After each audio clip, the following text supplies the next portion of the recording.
situation. And then the guys who killed George Floyd, they just walking around, different things like that. So it's like our black on black crime is usually involved in gang violence, wrapped in stuff like that. But when we talk about the blue lives versus black lives, it's like we literally get killed with our hands up. You know what I'm saying? Jacob Blake, he was shot in the back 7 times. He lived, but it's going to take some time for him to get back. And he was stopping a fight in his community, and he was relieved when the police got there. But instead, they were trying to check him, and they shot him in the back 7 times. They didn't tase him. They didn't use excessive force. They didn't use rubber bullets.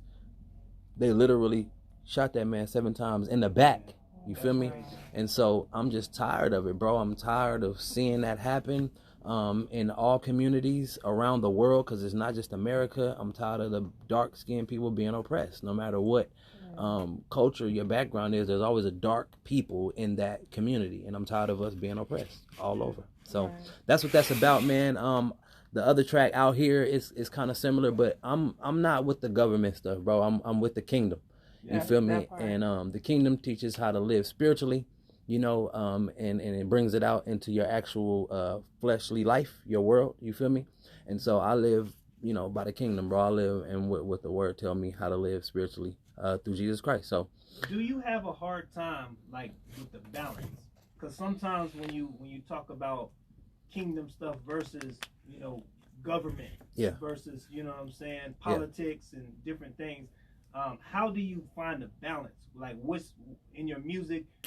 Do I talk about this topic? You know what I'm saying? Because sometimes rocking the boat, you know what I'm saying? I want to know, how do you not cuss? Well, let's get into my question, and we can go to that part. I just come with my moral compass, bro, and making sure that I have my moral compass straight, my moral values, what I believe in. Sometimes I color outside the lines in my own life, you know what I mean? And so that bleeds into my music. Music is therapy for me, so whatever's going on in my world, in my life, I'm going to put it in my music. And I don't cuss a lot in my real life. I definitely don't want my kids to think it's cool to cuss, you know what I mean? Strong language is strong language, though. It's used when it's needed to be used, I believe. But at the end of the day, it doesn't have to be in my music. I'm a hard artist anyway. Like the way I rap is already like spiritual warfare. You feel me? Right. So I don't necessarily have to cuss. But that's right. And then when it comes to the it's just a biblical worldview is my music. It's like a biblical worldview. So I live in this thing, but I'm not necessarily of it. But I do succumb and I fall to some of those things of the world. Does that make sense? Absolutely. And so I talk about my struggles, man. Like, it's hard, trying to be holy in this world. You feel me? I'm not saying it's unattainable, but I'm saying, like, I'm not finna be holier than thou. You know what I mean? No doubt. That's not even possible. So I just strive for greatness in Christ, and that's what it is, man, because he taught us how to be spiritual for real, like real kings on earth, real gods in the flesh. That's what Jesus teaching us in that New Testament. If y'all really, not y'all, but the world, if y'all really read it, you'll know that that's what Jesus talking about, or Yahshua HaMashiach. We get into the politics of his name and all that stuff, man. Look, read that New Testament and what they talking about with that man, and you'll unlock some kingdom keys in your spirit, man. Definitely. What's your process when you create? You know what I'm saying? I know some people start with the beat and then they write. What's your process?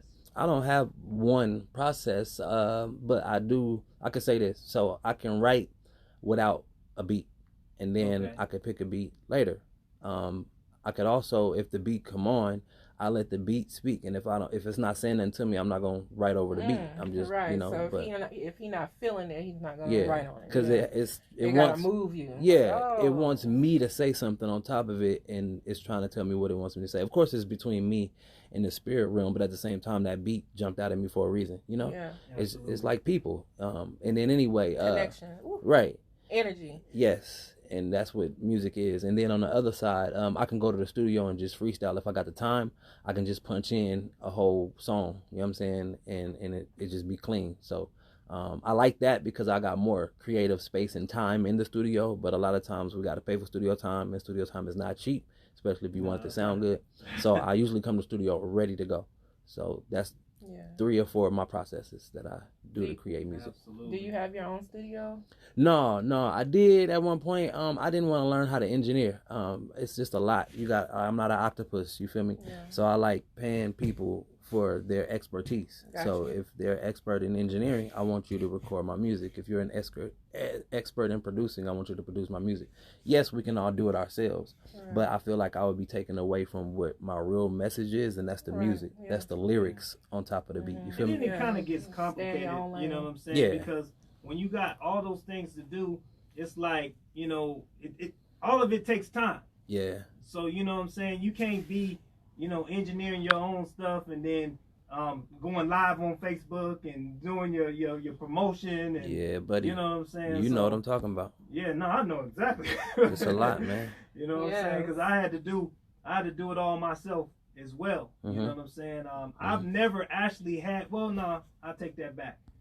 Majority of my music, I engineered and produced myself. Right, you know right. The first time I ever had somebody write a song for me, my dude DT702 wrote a song, and shout out. It was crazy seeing that thing, you know, brought to life. Yeah. Right. You know what I'm saying? Because I had never, ever, you know what I'm saying, wrote or had somebody do anything for me on that element. I'm just always the creator doing every aspect of my music. Right. You know what I'm saying? Right. And that's what made you come out with your own music, right? Yeah. Because you was writing for everyone else, and then they wouldn't go as hard as you would have if it was your music. Yeah. So you was like, you know what? I'm just going to do it myself. It would be crazy sometimes demoing out songs for other artists, you know what I'm saying? And then my version, you know, in just my opinion, on some songs, my version was better than theirs. Yeah. Right. You know what I'm saying? Yeah. Because sometimes it's hard for another person to deliver what's in your heart. Right, absolutely. Because they're not giving that power and that feeling. That's what you feel. It, man. Right, they gotta feel the song. Yeah, they have to feel it. Especially if it's gonna come out like to perfection, you know. How do you I know you've probably written for other artists and you know, did work with other artists.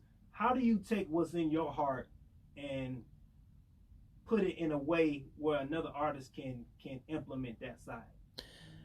It depends though, because if I'm writing for that person, we got a conversation. We got to talk. I got to know what points to hit on. You know what I'm saying? Especially if they are R&B singer. You know what I'm saying? But as far as like hip hop, they just got to have that swag in the studio. They got to have that voice, and I can write based on the tone of their voice. You know what I'm saying? Yeah. And so for me, that's what it's been. It's like, let me hear what you sound like. It's not just writing down. I'm not a rapper or a singer, but I'm a comedian. So as a comedian, our material is writing down and, you know, what others could relate to or what we experience in life and try to grab others' attention. Yep. So with you guys being in the entertainment field and you being a rapper, it basically sounds like to me is you guys have to really brainstorm. Yep. Brainstorm as well as writing, as well as using your vision. Yeah.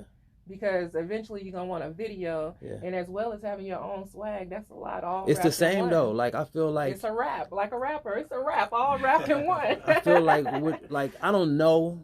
I just can only like gather and piece together from watching comedians do their thing, but we do the same thing. Basically. You know what I'm saying? Like I'm looking at certain people do their stand-ups and I'm like, they had to take out time to memorize this. They had to like go somewhere and have rehearsals well, you said to it do sound this. like the same old lullaby, huh? I'm just saying. No, you're right. I gotta not even that like that, but in order to do a 1 hour stand-up, you had to go rehearse it somewhere, right? And I'm like, I gotta do the same thing in order for me to do an hour show. Right. I gotta rehearse it. You know what I mean? Yeah. And then you have to write it. You had to make sure it was on cue. You had to make sure your drops is funny. You feel me? Yeah. And that's just what it is. Some comedians freestyle. They'll go up there without nothing. They'll do an hour stand-up freestyle? Yes. Oh, you got to show me those. Yes. I've never, like, I don't know if it's freestyle or not. Yeah, you know what I'm saying? Freestyle. But, like, send me some links on that. I love comedy. Yes, it's definitely out there for real. Because people are just naturally funny. Even with the, what's the boys called? Not 5150 in my head because we was just watching him. But he freestyle on his show. What, the DC Young Fly people? Yeah, DC Young Fly, they freestyle, you know what I'm saying? And they be up there for an hour, 2 hours. It's just naturally who they are and funny. Right. You know, so I've been to the Laugh Factory and seen being them.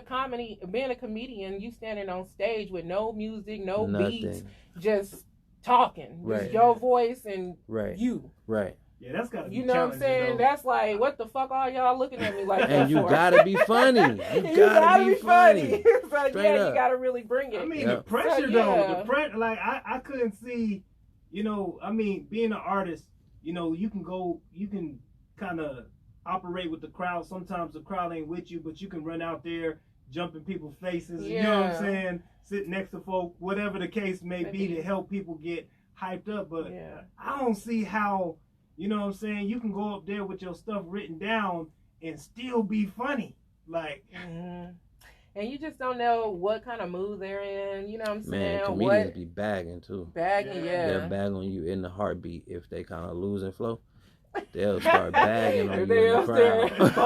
They gonna be on your head. Okay, y'all don't want to laugh at me about to talk about your... Right, for real. With your old goofy looking at... But I do want to say that though. Like, I know we talked about this, and I don't know how much time we got left, really. But I was talked about growing up because of my scoliosis. You feel me? And with that being said, like, I really had some issues with how my body was looking. You feel me? Yeah. One of my shoulders was lower than the other. I'm knock-kneed and flat-foot. You feel me? Man. But I pushed through all of that and continued to do me, even with my chipped tooth. Like, just kept pushing through it all. Like, y'all can talk, but I know I'm fly. I know I look good. Since he don't cuss, I'm gonna say it for him. Fuck what a hater gotta say. I got you, my nigga. 1,000. Absolutely. But you gotta think that way in some respect. You know, of course, we all that are in entertainment want a fan base. We want people to see what we got. Like, it's for y'all. What did it take for you to build the confidence? Because there's a confidence that you have when you hit that stage. It's like your whole mindset changes, and you get in there and you don't see nothing but the goal at hand. You know what I'm saying? Like, you just totally tap out. You know how do you get that type of confidence? Man, knowing God did that. Like, I can't let God down, like the ultimate source of my gift. You feel me? So if I know that God gave me this gift to be a gospel rap artist and had a positive tone, you feel me? And show my faith and my falls, my testimony, then I gotta come hard on stage, bro. Like, just cause the songs sound good, can you perform live too though? You feel me? Like, it gotta go hand in hand, and sometimes it just don't. Like, I want to give people an experience, so it comes from that, like giving them an experience. Like, whoa, he got back issues and leg issues, and get up on that stage and all that stuff is you don't even know. Absolutely, Yeah, don't even exist. Wow, power. That's the but God situation. That's God. You know what I'm saying? I know. Absolutely. I know you got to get ready to get out of here. It's about 6:45. Okay. You know what I'm saying? I know you got another Zoom that you got to interview. Do your interview thing, so I don't want to keep you too long. You on a roll, busy. Yeah, I gotta promote this album, man. God Got My Back is coming December 25th on Christmas, so it's a gift to the world. My gift to the world. I need y'all to support and grab that, man. It's gonna be a 14-track project. It's gonna be dope as on nowhere, bro. So come check that out.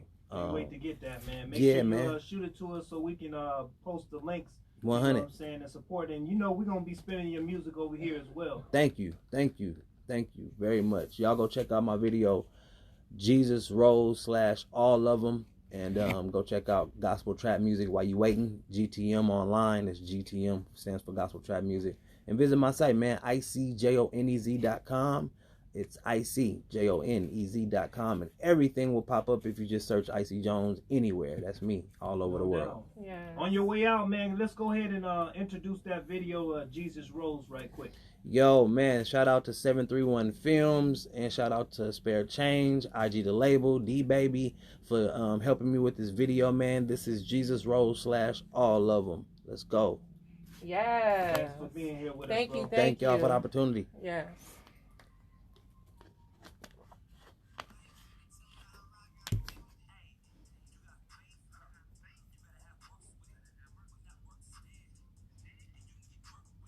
Dope.